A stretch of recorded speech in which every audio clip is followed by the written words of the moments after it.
OBS와 진실탐사그룹 셜록의 공동 탐사보도 진실을 캐답니다. 지난 시간에 반도체 공장 근무자의 자녀가 선천적인 질병을 안고 태어나는 태아 산재 이 실태에 대해 전해드렸는데요. 오늘은 그 후속 보도로 태아 산재 피해는 존재하는데 보상을 받을 수 없는 현실, 무엇이 문제인지 정보윤 기자가 짚어봤습니다. 선천적으로 왼쪽 신장이 없이 태어난 18살 김민준 군. 반도체 공장에서 일하는 노동자들이 민준 군처럼 선천적인 질병을 가진 아이를 출산한 경우는 드물지 않습니다.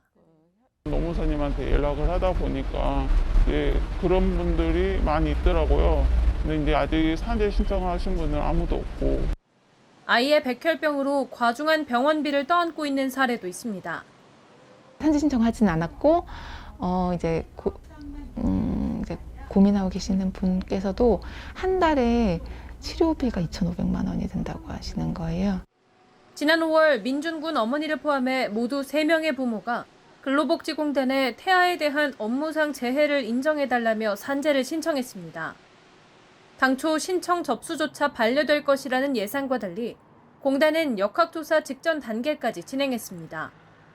또 업무 지시가 내려와가지고 태아 산재에 대해 가지고 처리를 하고 있고, 지금 더 확실하게 보상 처리가 되려면 법령 개정이 꼭 필요해가지고.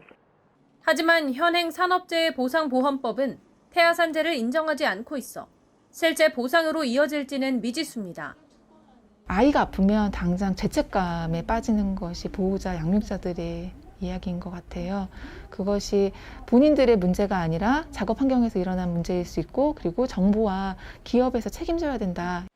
삼성전자와 SK하이닉스 등 일부 대기업은 전자산업의 직업병 위험성을 인정하고 회사 차원에서 아이의 건강 손상에 대해서도 지원하는 제도를 마련했습니다.